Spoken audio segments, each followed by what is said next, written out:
Hello and welcome to the Quantum Mogul podcast. I'm the co-founder of Quantum Mogul, Jasmine Soori-Arachi with Donal Kelleher. And we are thrilled and very honored to have Bob Dameron, Head of Business Development at Multiverse Computing, back on the season 2 of the Quantum Mogul podcast. We are going to be diving into some of the amazing growth that he has helped spearhead at Multiverse Computing. We're going to dive deep into solutions that have been developed in the financial sector by Multiverse Computing. We're going to look at the extreme and explosive growth within quantum, the whole ecosystem of quantum. And of course, we're going to dive deep into what Bob sees on the horizon as indicators of innovation in this space. So without any further ado, I am going to welcome Bob Dameron here to introduce yourself and to share a little bit more about this incredible and spectacular growth. Thanks, Jasmine and Donald. It's great to be with you again. Lots changed in almost a year since we spoke, and it's been quite the journey. My background is actually in financial services, with a stock exchange, with a massive mutual fund company, and with a small as CEO, small teachers mutual fund company here in Ontario, Canada. And my last position was as a CEO of a tech company in the States. I came back to Canada, started helping young companies, and I ran into Sam Mugel at an event, and he was telling me a bit about multiverse. I couldn't even spell quantum, didn't know what it was about. And he told me that they already had clients. And I said, well, who are your clients? And he told me, and I said, oh, so it sounds like banking. And he goes, yeah. I said, well, maybe I can, here's a gentleman from Paris working for a Spanish company in Toronto. So he didn't really know anybody in the financial district, but I did. So I said, well, listen, I'll need to learn a little bit more about what the heck quantum is and what the advantages are versus what's going on now. And once I have that figured out, I can start trying to open some doors for you. And that was how it began. And that was 4 years ago that he and we met just before the big shutdown. I think it was March 14th, 2020. I'm here 4 years later. I was the 6th or 7th person to join. We're now approaching 150. We have offices now in the UK, in Paris, in Munich, in San Sebastian, Spain, which is head office, and Toronto, Canada, and we're looking at a US presence in the very near term future. So that's a quick background on me and where Multiverse is. But I'm eager to hear your questions and try to answer them as best I can about the financial sector specifically, because that's how we started. Now we're in 6 other verticals now as well, but today we'll stay focused on the finance world. And what drew you to a partnership in Multiverse Computing? In terms of the partnership, I've always been interested in new leading edge technologies, even though I'm not a technologist. I'm a business person who just enjoys hearing about technology. I'm an early adopter of many things. I had a cell phone over 40 years ago. I had a laptop, or I had a desktop computer by 1989. I know I'm dating myself. I was only 8 at the time. Never mind, I'm kidding. But I've just always been fascinated by interesting new technologies. And when I started diving into what quantum was all about, certainly it was Greek to me in many respects. Mm-hmm. But I understood that this was a whole new way of computing, that it wasn't just a faster supercomputer, that it had the possibility of revolutionizing many industries where there's a lot of known problems, And as I dug around, I heard about equations that would take a supercomputer 10,000 years to solve. But if a quantum machine becomes mature, it might happen in the space of a day. So that kind of acceleration was just like, wow, I got to learn more about this.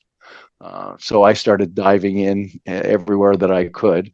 And obviously, I talked a lot to Sam Mugel and to the other founders in Spain about, what's our value proposition? What is it that we're here to offer the financial sector?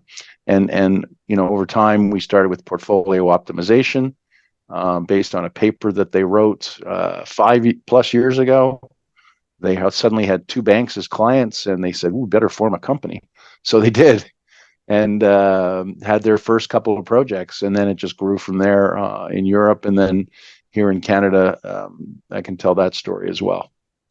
And since you have joined this multiverse journey, what is your proudest moment so far, or what is your greatest achievement? Personal greatest achievement? Yeah, well, yeah, personal and say for personal and then itself. Yeah, let me talk first about multiverse. I'm continually amazed by the quality of the people we're attracting. I'm constantly impressed with the new business partnerships and arrangements that have happened all over the world. I talk to people from Singapore and Hong Kong to Eastern Europe. People reach out of the blue and say, "I see what you've posted," or "I've heard about you guys. Tell me more. What's going on?" And that seems to be increasing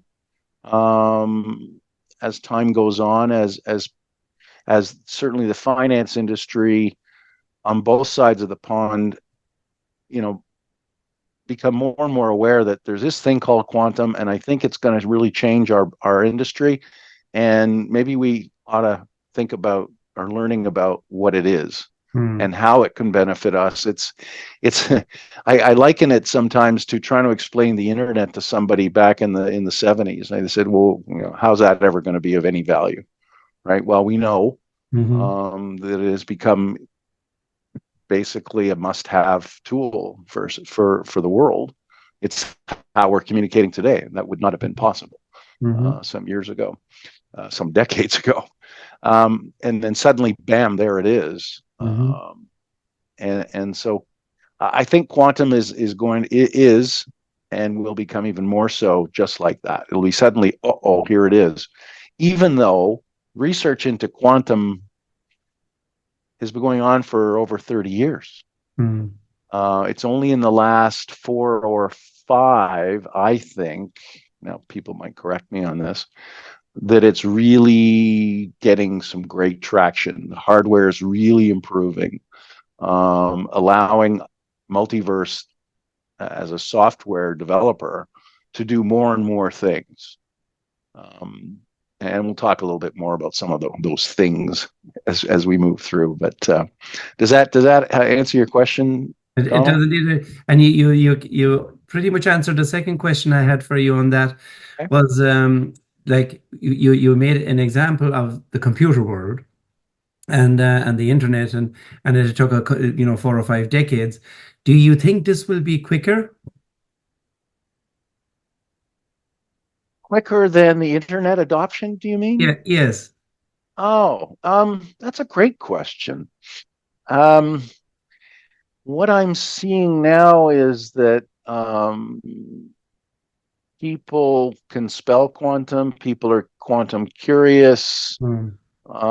Companies are starting to go, what is this? And then they're hearing about cybersecurity threats caused by quantum, and that's getting them onto what the heck is quantum? What's the plus side of quantum computing? And I would say, personal opinion only, not necessarily multiverses, that somewhere between in the next 2 to 5 years, we're going to really have some major breakthroughs in the hardware, which will allow many of our solutions to be possible and get even better than they are now. Because we do have solutions using a quantum inspired approach rather than pure quantum. And I can talk more about what quantum inspired means, but Okay. it's an interest. And to say, I like to keep discussions like this fairly low tech, because most of the people I talk to really don't necessarily even want to hear about entanglement, superposition, qubits, and all the rest of it. They just want to know, what's it going to do for me? So I try to speak business terms with a slight quantum accent, if I could use that kind of What's description. funny, but why you're saying that, right, is that since we spoke last, which is almost a year ago, I know that we've all been more aware, but genuinely, I have met people that I was extremely surprised when I heard them talking quantum. So it is getting out there, I think, quicker than what we might all think, right? So maybe it's because I was more aware. I'm not too sure, but I was surprised. Yeah, could be. I mean, I make this comment at every presentation that I make, or at every business call I have. There is a great deal of hype Mm, and hope out there, mm, and it has to be measured. mhm, Quantum, like AI, is a double-edged sword. It can be used for good mhm, and not so good, and we must be conscious of that. Um, but we've already developed solutions that are being used. We've developed products that people can literally go into our Singularity library mm, and take out an algorithm they need. Obviously, it's a SaaS situation. mm. You buy the library card for the year. You can go in and use whatever you need, and that's beginning to get some interest in a lot of different places. I keep getting asked, "What is this Singularity thing? How does it work?" And it's really a whole pile of products, many in finance, but many in other verticals, that a company who's a little more advanced on their quantum journey can actually pull out and start using. And And I I think think this is that's pretty powerful. This is super powerful. And I just wanted to reference what you were saying about, I'm just speaking solutions basically to the people interested, but with a slight quantum accent. You've given us a beautiful example of one of the solutions for companies who are further along their quantum journey and who really are hyper targeted in terms of what they need. Multiverse announced an above $25 million investment recently, and we're so excited to hear from you the vision of Multiverse. Where do they want to expand this ability to help their customers also speak with a quantum accent, as it were, more effectively? And what is that terrain going to look like? Where is this investment going? And what types of solutions or, extended market penetration can we expect with this exciting announcement? Yeah, and just a minor point, it was over 25 million euro, which is equivalent, I guess, to US, but I think the euro is a little bit more, worth a little bit more. But yeah, it was pretty exciting. It's our Series A. We did a pre-seed, we did a seed, and this is our Series A. And the vision of the company is, we started out doing proof of concepts, which some were then turned into products that others could just buy off the shelf and use as they needed. So if our revenue was from proof of concept projects and products, it sort of is going like this. So we do the proof of concepts, but a lot of it's proof of value, and that's a subtle difference. Mhm.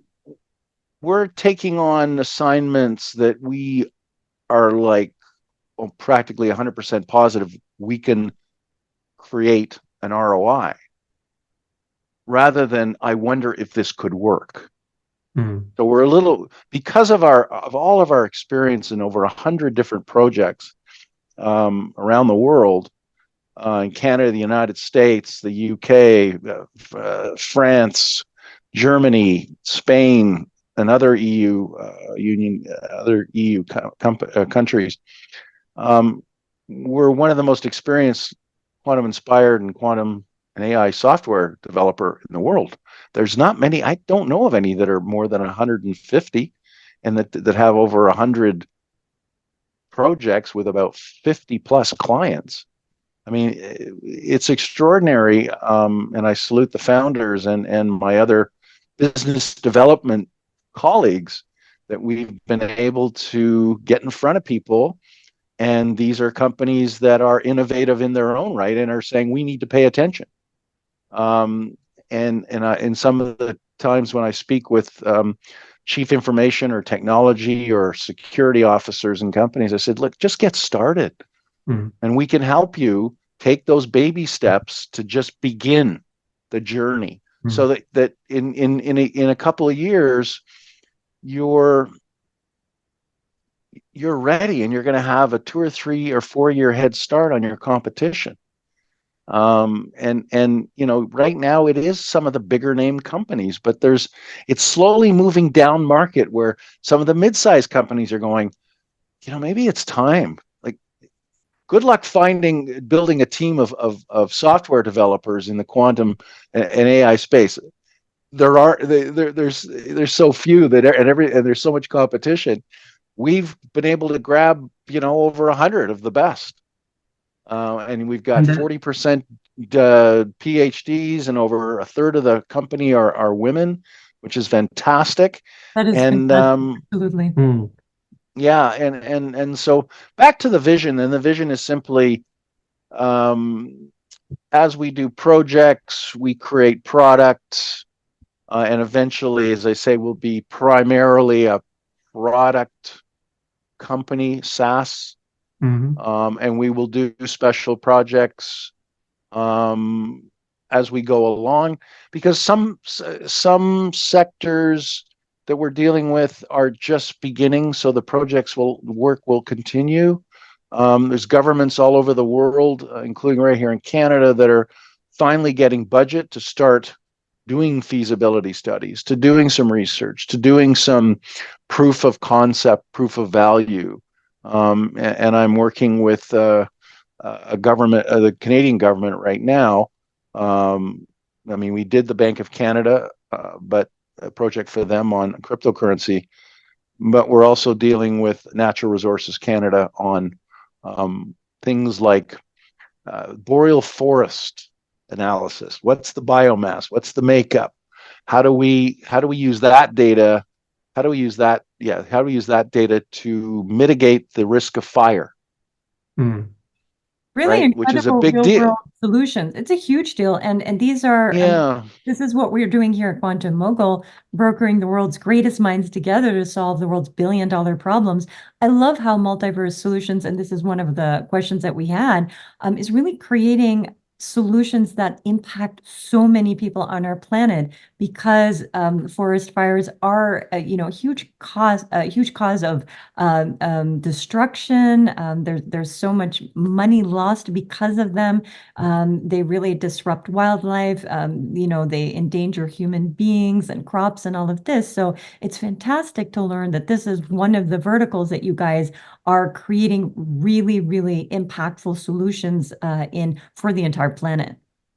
Yeah, thank you. Yeah, I know we're supposed to be talking about the finance sector, and we will. I just want one aside is climate change is a vertical that we've moved into along with a bunch of others. But we're doing work with, and this is in the public domain, with Moody's Analytics on flood prediction in the UK. So climate change, quantum has some utility that we're now exploring with innovative organizations who get it, who say, I wonder if, and it starts with that question. Energy grid optimization, we're working with energy companies. Anyway, we digress. Let's stay on finance with our foundation. I had a question on the finance side of it. What was the investment from private or public sector? It was private. And some VCs, and I would be interested to know, in this climate that is so difficult to get an investment at the moment with a proper ROI, with everything pretty much being extremely overvalued, how do you approach an investment to an investor to invest with you and talk to him about an ROI? Great question. so you're talking about somebody who wants to put money in the company. What's their ROI? Yeah, how would you approach it, right? With such a new product, that how would you approach giving them comfort in the safety of their investment and the ROI of it? I think, and I'm not involved in discussions around with our VCs. That's done by the founders and our CFO. But um, clearly, these are organizations, venture funds, Mm-hmm. who see the future. Mm-hmm. Who are in it for not the quick turnaround. They're Yeah. investing for the long term. Our valuation, I think, has gone from 10 million euro to over 100 million euro. Yes. Yes. We were voted the most likely to hit unicorn status in Europe, which is a billion euro valuation. Mm-hmm. So that's what they're in it for, Right. right? They want a 10x. Yeah. So and they see, I'm sure, and I don't mean to speak for them, but if I was writing a check, they see what's happening, and they see that over the next 2 to 5 years, this industry is truly gonna bloom, Mm. and people will, realize that quantum is part of our future. It doesn't replace the super high power computers. Um, People say, "Well, I have a quantum machine on my desk," and I go, why would you need one? I connect to quantum machines 4,000 kilometers away from the laptop I'm speaking to you on. I don't Mm. need the physical hardware anymore. The cloud has made, accessing supercomputers and quantum computers virtually seamless, certainly to me. I don't know what's going on under the hood, but it works. It does. It does indeed. And I had a young portfolio analyst at a bank who was looking at our portfolio optimization solution. He said, "Bob, what you just did," and I gave him a demo. I said, and I asked him, to give me all kinds of constraints and things that he liked to do. So I set it all up, and I pushed go, and we got an answer in about 60 seconds. And he backed up away from the screen. He said, "You just did in 60 seconds what takes me over an hour." And I said, and I said, yes. And I'm pretty sure our Sharpe ratio calculation is better than the one that you're using. And he was like, okay, well, we'll have to dig under the covers to determine that. But, we were just having a little fun with each other. And these are the kinds of conversations that I like to have, is just say, look, this isn't fantasy. This is here. We Mm-hmm. have solutions. They work. They're being used. And rather than reinvent the wheel and spend, $500,000 developing something, you get it off the shelf Mm-hmm. on a SaaS model. you've given us a great example, Bob, of how a solution in the financial sector is actually disrupting that sector with portfolio optimization. Can you give us an overview of other innovative solutions from Multiverse in the financial sector, and what actual real world problems are they solving right now? So not in 5 or 10 years time, but are ready to go off Oh, the. well, we have got a bunch of new products that were built with clients based on what they said were known problems they would love to find a solution for. I mean, one of my favorite lines of a chief investment officer is, "What's keeping you up at night? What would you love to do quicker tomorrow?" And he goes, "Tomorrow." I said, an analogy, but let's say in the next 6 months, I could change the way you're doing something so that it was 10 times faster and 50% more accurate. And he goes, Well, I'm all ears. Talk to me. So some of the things that we're doing, parametric pricing for derivatives. Pricing derivatives is a tough calculation. And so we figured out a way to make that calculation go faster, smoother, and give them the right price.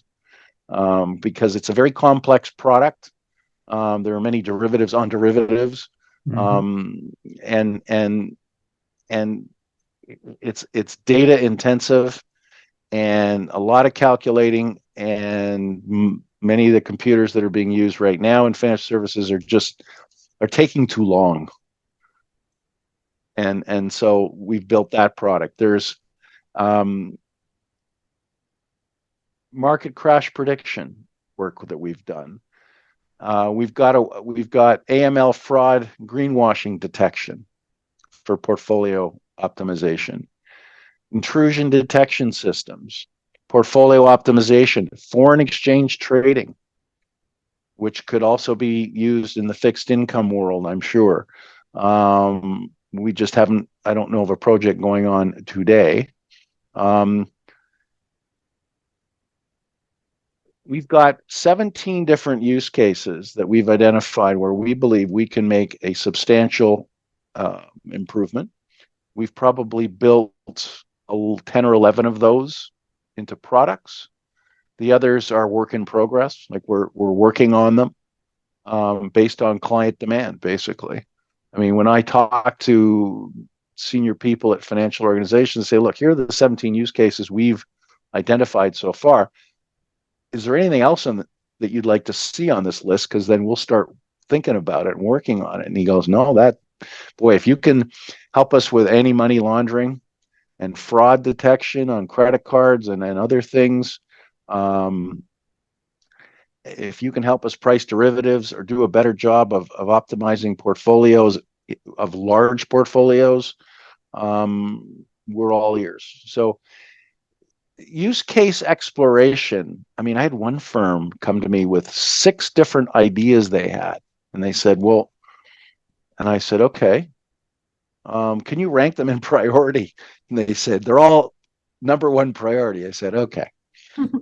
Let's talk about what would your CEO and board be most impressed with if we were to make it better?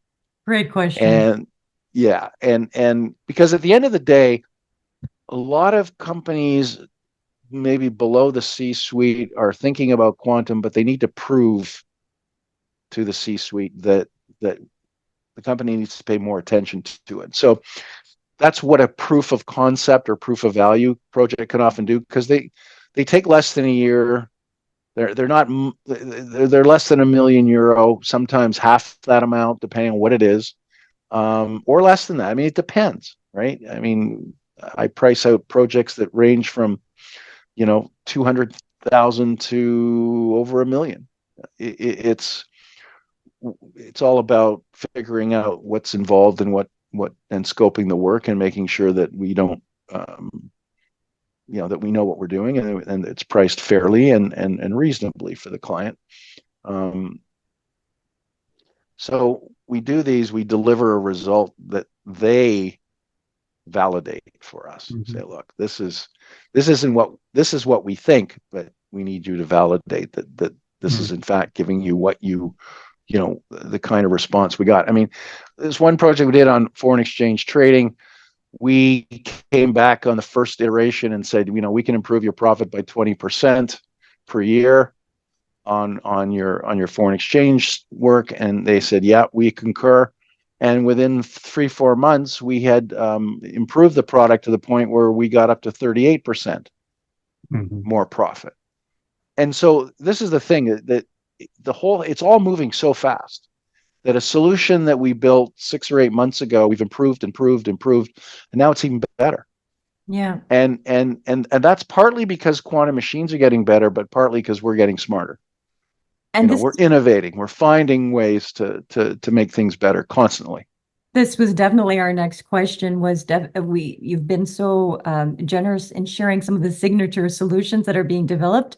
being developed all the time, how they're specifically disrupting the financial services sector. We're excited to learn. You've shared the competitive advantage for companies who are getting in now and who are working in partnership with you. So co-partners and thinking together, innovation. And this is what's leading to the spectacular success at Multiverse Computing. Looking at your major partners, and some of them you may be able to talk about and others you may not, in the financial services sector area, where would you say that what types of partners are you working with currently? And you were speaking about medium and smaller sized businesses beginning to get interested, quantum curious, and start conversations so that they can also adopt these solutions. What type of companies would those be, or do you see in terms of the commercialization of these solutions and expansion down the line? Yeah, so I mean, we started out, it was some fairly larger banks, certainly based in Spain, CaixaBank, BBVA. Bank of Canada isn't really a bank per se, it's a government bank, if you will. Ally Financial is a US fintech that I wouldn't call, it's big, but it's not, it's not quite at the standard of a JP Morgan Chase or a Wells Fargo in terms of size, but they're big enough, but they're agile enough. Some of the big companies are almost too big.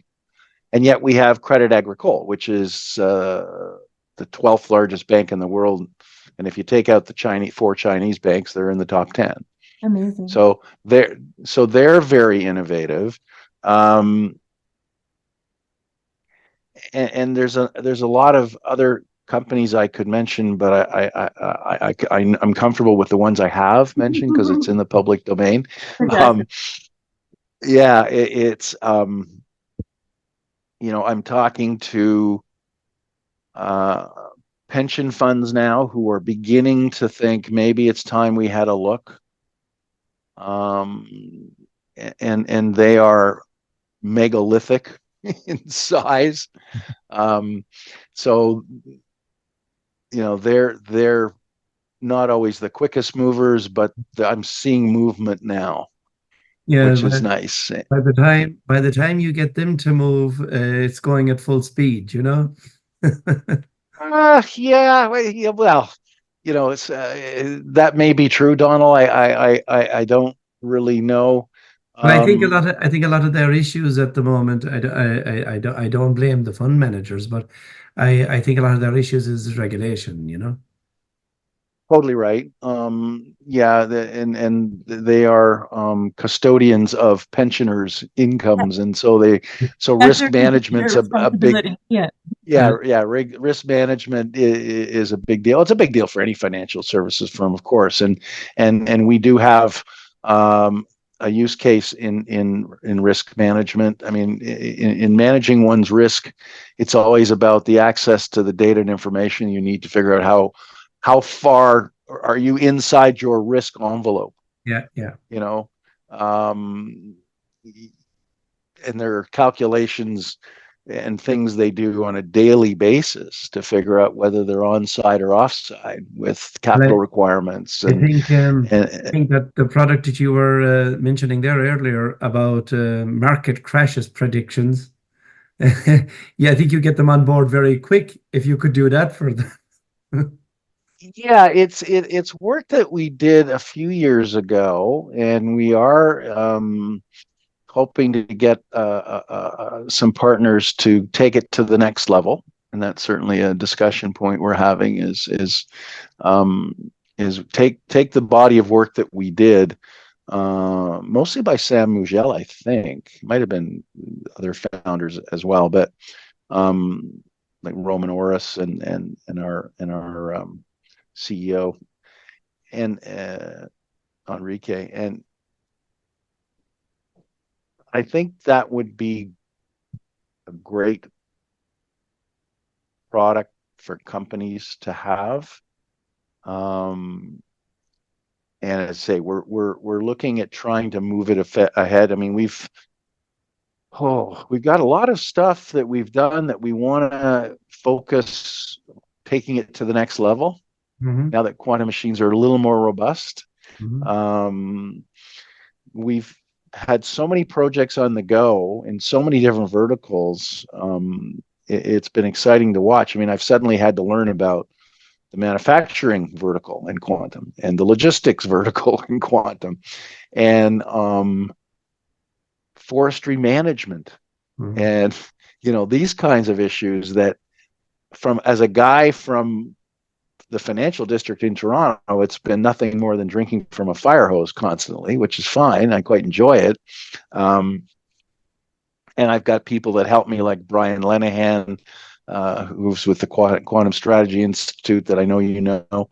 Isn't that good? And yeah, and he's a banker, by the way. Yeah. He's a geek, but he's a banker at heart. But anyway,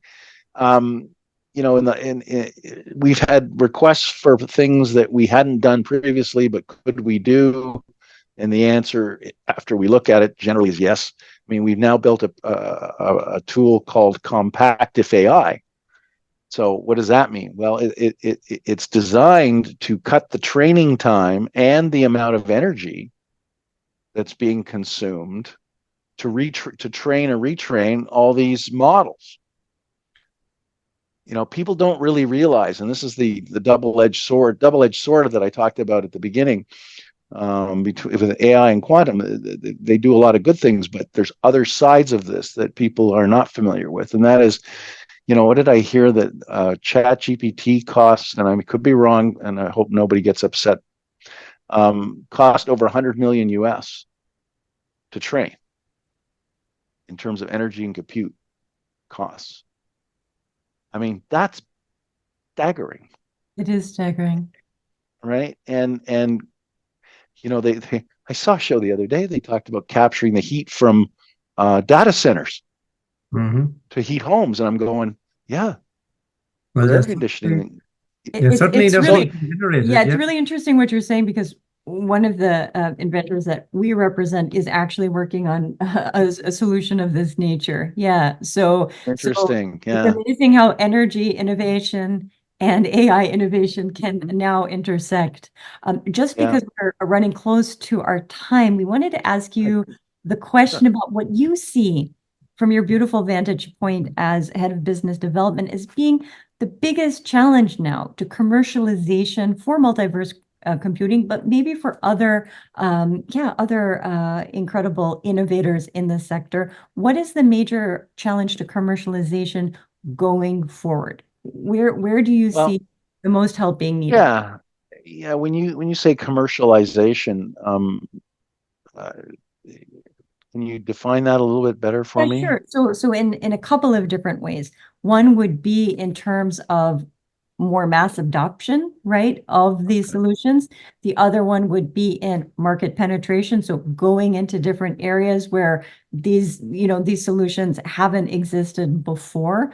For some companies, it might be, how do we keep pace with the investment and funding because we're growing so fast? For other companies, it might be, how are we bringing on the very best talent in the world? Or there may be other challenges to really, we're seeing an explosion of these solutions to help the people in the world, the incredible companies who need multiverses solutions right now and also in the near future.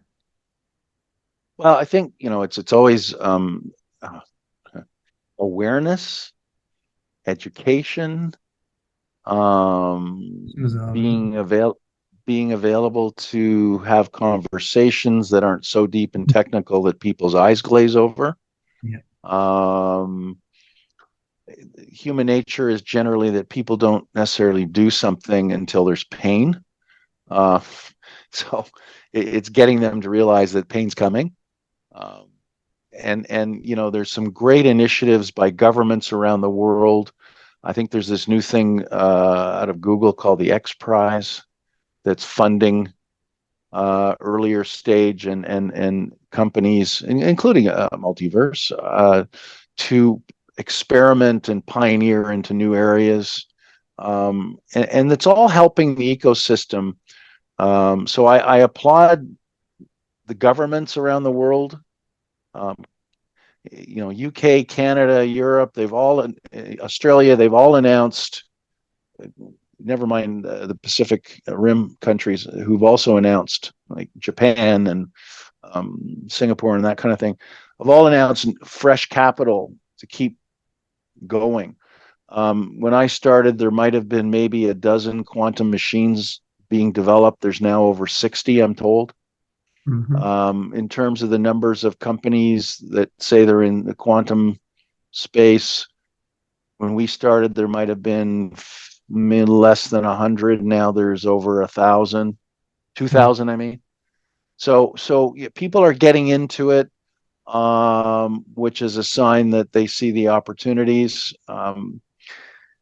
Yeah, I mean, I spent a lot of my time. In fact, I was making a presentation the other day to 200 people about quantum and AI and the double-edged sword, but it almost had no technical terms in it at all.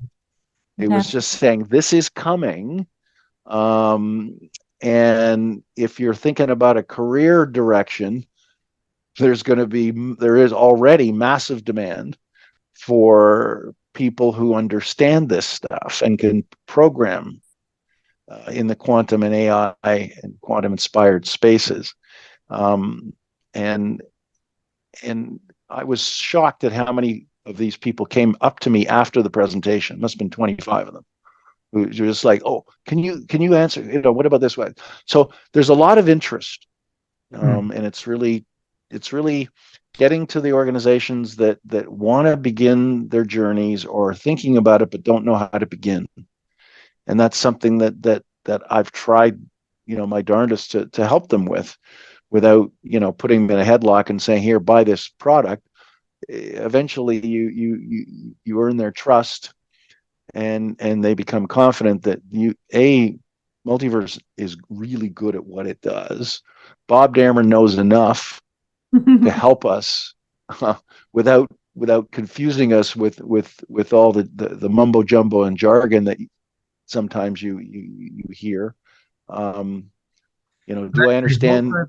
You're saying that the governments are putting in money, and that's great. But I hope they'll have the wisdom to invest some of that money into educating the young people at school, because education is the key. For sure. Totally right, and that is happening at the university level. My alma mater, Western Ontario University in London, Ontario. I didn't know they had a quantum research area, but they do. But it needs to start even sooner than that. It needs to start. Yeah, courses are just beginning. I'm hearing about some courses that are going beyond physics 101. We're getting into quantum and quantum mechanics, and they're diving a little deeper.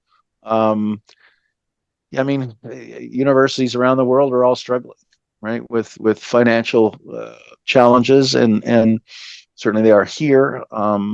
And I think the post-secondary world gets it. I think they're doing their darndest to get some courses up and running, or even degree programs. I think even high schools are now talking, at least in Canada, about when do we introduce this stuff to the kids? Is it grade 10? Yeah. Is it grade 11? Right. So the conversations are happening. I guess the question is, are they happening fast enough? Well, they're probably happening faster than they were 3 years ago, so that's an improvement. Oh, absolutely, yeah. No, totally right. Yeah, I mean, I mentor a quantum club at Western University.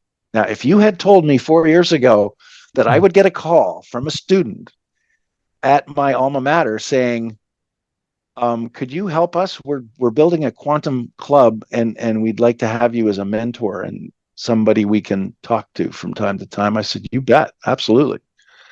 And this is how it begins, and this is how it spreads with the quantum curious, really through the dissemination of education. So this has been such a gorgeous deep dive, and also very vast and expansive exploration of how these solutions are working right now in the marketplace, how they're inspiring a whole new generation to get interested in quantum, and also the work that we have ahead of us in getting these solutions into the hands of even more medium and smaller sized businesses, and at the same time helping to educate the quantum curious so it will become more evident the need for the solutions that we have right now. Bob, where can people connect with you? You're an amazing mentor. You are so generous with your time and your knowledge. Where can they reach out to you? Well, first of all, I appreciate the work that you're doing and helping to educate your audience, your listeners on quantum. And AI is going to be part of that conversation because the two go hand in hand. But to contact me, obviously through LinkedIn is the easiest. It's just Bob Dameron. They're not, Multiverse Computing kind of pops up as well. And yeah, I probably get, I don't know, 5 to 10 requests at least a week, maybe more.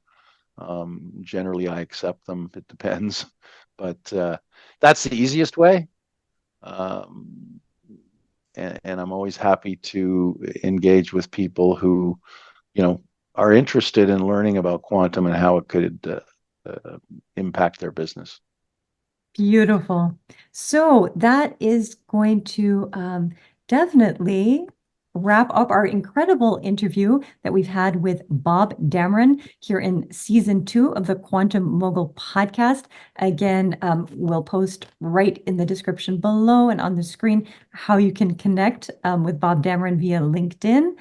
Thank you so much for tuning in to this episode of the Quantum Mogul podcast. Please share it with the quantum curious and with other incredible visionaries who are spearheading innovation and really solving the billion-dollar problems that we're so excited to solve here in Quantum Mogul and within all of these interviews with spectacular thought leaders, inventors, visionaries, and change makers. Bye for now. Bye bye.